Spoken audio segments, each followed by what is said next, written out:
In September 1977, a military extremist group called Black December 1902 would throw a bomb into the royal ceremony, killing 5 people and injuring 47. The King and Queen only just escaped. This event would not be the first or last attack that would occur in Thailand, but it would be a catalyst for an almost 3-decade internal war that is still happening today, in a place where tourists don't go. But why? Were these attacks still happening? Was it really that dangerous for tourists? Or was it all just fear of past news? We wanted to find out, so we embarked on a 2-week journey to visit what are considered the most dangerous parts in the south of Thailand, to see how life really was there, and learn why this part can't seem to shake its dark side. Join us as we delve into a complex history and the underlying reasons behind the attacks in southern Thailand, and find out whether it really is still dangerous for tourists or not. We've been driving through these mountain roads and there's these blockades absolutely everywhere down here on the side of the road. I have no idea what they're for, but usually they have some kind of military kind of personnel on them, and there's like loads of weird places. Like, look, check here, we've got sandbags and little huts, and there's usually some guy with like an M16 or something, from what I can see. But yeah, these roads are super windy. We've been seeing tanks on the way and stuff, so maybe it's a little bit more dangerous than I thought, you know? I didn't think of Thailand like this, but... yes, she's got fun. So, after 4 hours in that minibus, we made it to Betong. We will go find a hotel, and then we're going to go explore this place. Now, when we arrived in Betong, after a couple of conversations with Thai people, we basically found out that Betong does not get any of these attacks, and the place where the most of it happens is Yala. So we decided to rest for the night here, rent a moto, explore and continue on our journey the very next day. Fortunately, we did actually find something interesting. The lady we rented from knew a guy who had written all about the history of Betong and had been given an award by the Thai princess. It was fascinating. I asked about the extremism here, and she said it had been a problem for almost a century. After that, we went exploring to the surrounding areas and spoke with some of the people to see if we could learn more. There was nothing really here, but we did find something extremely interesting. Here in these 3 provinces, over 70% of Thailand's total Muslim population lives, which is a fact that closely links in with the reasoning that one of the main extremist groups gives for the attacks here in these provinces. We'd find that out later on. On December the 15th, 2022, just last year gone, there were some bombings that happened over in a province called Yala, in a city called Yala. We've come to the 3 most dangerous provinces. Came to Betong and someone said, it's not. You should go to Yala or you should go to Pattani. So that's where we're off to. Join us on this next part of our journey. จารย์ไหม เป็นอาจารย์ ครูครู ไม่ครูธุรกิจ อ๋อธุรกิจ ใช่ อ๋อธุรกิจเหรอนี่ในรีสอร์ท อ๋ออยู่ อยู่เนี่ย ที่นี่ ที่นี่ไหมคือ ธุรกิจ ด้วยกันธุรกิจใช่ Alright guys, so we made it to Yala after the taxi 2-hour drive yesterday. We got a hotel and today we're going to go explore Yala. So let's go explore Yala because I don't think many people come here, you know, and it's really nice. It's really nice. MyGov.uk website says don't travel. The US State of Department of Travel says don't travel here. Deep South Thailand is the dangerous for tourists. Why you choose this area? ผมอยากดู I want to see ผมอยู่ที่นี่เพราะว่าประวัติศาสตร์โชว์ประวัติศาสตร์ของประเทศไทยและภาคใต้ประวัติศาสตร์มากคุณ ขอบคุณครับ ไม่กลัวอยู่ไม่กลัวเลยใช่ไหมอยู่ ไม่กลัวไม่ You don't think that dangerous in this area? I think this area is me many time for bomb for shoot ใช่ไหมใช่ผมฟังtourists not shoot this area for travel. I drive and I see you. Yeah, we get. I would like many people around the world. Oh, This is tomorrow, if you have free time, I would like have breakfast with. yeah, sure. Wow, look at that. My government website says don't come here. She says, why are you here? It's dangerous for tourists. And look what just happened. We got invited to breakfast tomorrow. The most dangerous thing you could ever do. Yeah, swaddy crab. Now I'm going to have to cut in here to explain a little bit of the history to set the stage. In 1932, a man named Peben Songkram, you'll know him if you watched the last video, starts to make some changes to Siam, eventually creating a new nation that we now know today as Thailand. Now with this change come a large number of policies that are used to nationalise Thailand, and there are some specific rules that are more heavily felt in the Muslim and Chinese communities. This is because all Chinese schools are closed, all Islamic schools' curriculums are changed, and the main language is altered to Thai rather than other languages in the south which were previously Malay. On top of this, non-Muslim people are sent to govern the area, whereas before, in the Patani Kingdom, they would create their own laws, rules and customs, and until about 1902 to 1909, they were still creating their own laws and customs. Now because of this, tensions begin to rise down south and cause problems. If we fast forward to 1960, the main terrorist group that still commits attacks today is formed, in response to the introduction of a secular curriculum in Patanese religious boarding schools. However, from 1960 to 2000, attacks are sparse and not really much happens in the South Thai insurgency, until 2001, when they suddenly begin to ramp up. Now in 2004, the attacks begin to ramp up to 1,000, leaving 400 people dead, with most of the attacks occurring in Yala, the province we're in now, and Patani. The BRN, the T group I mentioned earlier, also start to target Buddhists to create fear. They behead monks, innocent Buddhist workers, and use explosives in popular hotels, targeting anyone who supports Thaksin, the Prime Minister at the time, both Muslim and Buddhist. There is also some weird stuff that happens but could never be proved, such as the disappearing of a Thai Muslim lawyer and Thai police killing rioters. I think it was around 76. Now attacks are still happening today, but they are much less frequent than before. And all of this has created a huge amount of fear among Thai people.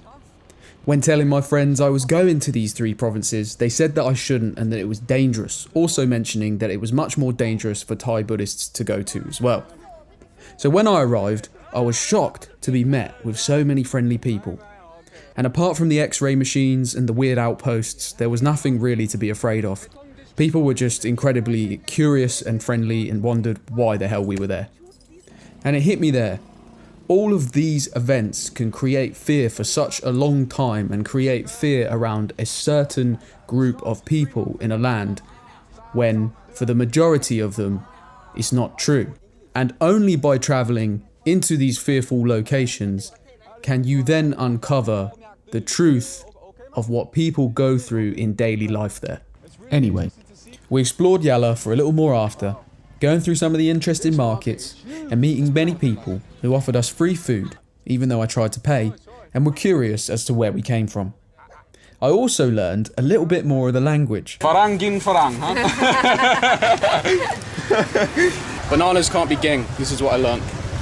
Things can't be gang, people can be gang. But really, there was nothing to be worried about. Probably the most dangerous thing we found in the whole trip was a bridge that was extremely narrow and motorcycles drove over it, so you had to sort of dodge them. After soaking in the cracking view on this bridge, we decided to head back, but we had some problems. He's coming to get you. He's coming to get you. He's coming to get you. Come on, quick, quick, quick.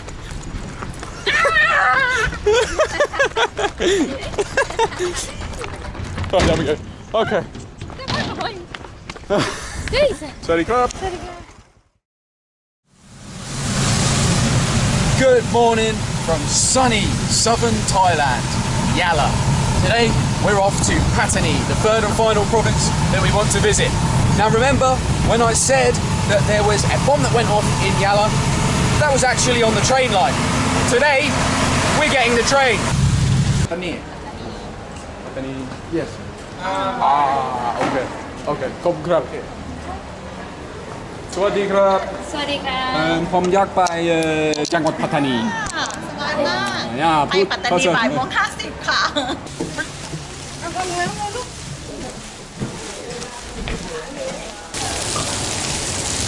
Guess how much it cost? Go on, I'll give you a moment. 8 baht.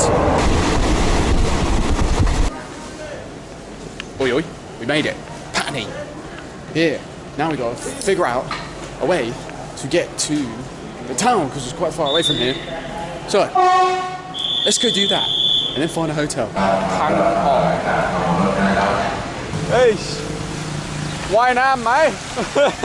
Why not? Now you're probably wondering, why do these attacks even happen in the first place? Whether right or wrong, everyone has a reason for doing something, justifiable or not. Well, 300 years ago, in 1786, these three provinces, alongside some territories in Malaysia, belonged to the Patani Kingdom, a predominantly Muslim kingdom with Islamic law and rules. Now this kingdom would hold back many Siamese invasions until 1786, when King Daksin Maharat was finally victorious in the Burmese-Siamese War. With the war out of the way and more resources and time, Daksin would send King Rama Nung, King Rama I, to seek submission of the Patani Kingdom. Now I'm not sure they took very kindly to this request, so a battle occurred and they were defeated. But weirdly, Siam didn't really take full control or full power until 1902. Siam had authority and control, but the state was independently run by its own Patani king and had different laws and different customs. Throughout this 200-year period, the Patani sultans would send what's called bangamas to show that Siam asserted power over Patani, but it was still run as an independent state. It's a bit weird, I don't really fully understand it. Anyway, in 1902 to 1909, it was confirmed that Siam had full control. Now here's where it gets interesting and links in with our story. In 1909, the Anglo-Siamese Treaty saw Siam give up Kelantan and 3 other states to British Malaya. Shortly after, a man named Peben Songkram, you'll know him if you watched the last one, would create a new nation, Thailand, and start the process of Thaification. To nationalise the country, Peben wanted all Thais to conform to certain cultural traditions. He made the curriculum Thai-centric and changed the lesson language to Thai in an effort to standardise the language and create an identity for the nation. On top of that, he also removed traditional Muslim courts and replaced them with state-run courts. This was perceived as an imposition of Thai Buddhist cultural practices on ethnic Malay Patani peoples. Now why is all of that important? Well, while I was doing research around the main group that commits these attacks, I came across, would you believe it, the main active T group have a YouTube channel, a public YouTube channel just on YouTube, the BRN. Anyway, the reasoning the BRN gives to justify these attacks comes from a want to return to an independent state and govern their own place like it was before in 1700 or something. If you put their only video on their channel in Google Translate, it loosely translates to colonialism of Siam and freeing themselves from the shackles of it. Unfortunately, attacks still happened here to this day, and Patani is considered one of the hottest regions. So was it dangerous? The short answer is no, but I've left some clips here in the end so you can see for yourself what the beauty is of this place. There wasn't really much here apart from some beautiful views, a beach with no sand, a university, the huge lizards that I love but most Thai people hate, and a massive food market. Now I don't want to go and say it's not dangerous because attacks still occur, bombs still go off, and if you were caught there at the wrong time something could happen. But from our experience, we had a great time, met friendly, welcoming people, and had a fantastic adventure. Unfortunately, my Thai is not good enough yet to ask the questions I want to ask, so I will return to these provinces again. But until that day comes, I hope you enjoyed learning about the dark side of Thailand. You probably never knew existed. If you did, then you can give this video a dislike if you made it this far. Sorry, mate. Hello. We are in a big sea. There's a dog. Oh man, gonna get some fisherman's friends. And we got a ma in the shop. Oh! We've just found the famous lizard of Thailand. Oh my god! The heel. Apparently that's a nasty word as well to say. But check it out, it's huge! Oh, check it out, man! Wow! Yes, we walk. We have no choice. Amazing, all the greenery, huh? Imagine, I thought it'd be a good idea to get a drone out. It'd make you look like you're going over the Amazon rainforest if you did it at a certain depth of field. Oh, it's so good to see you, mate. God save the king. Oh, my leg. We made it back. Thanks, babe. Oh no, I spilled watermelon juice on the sheets. Oh.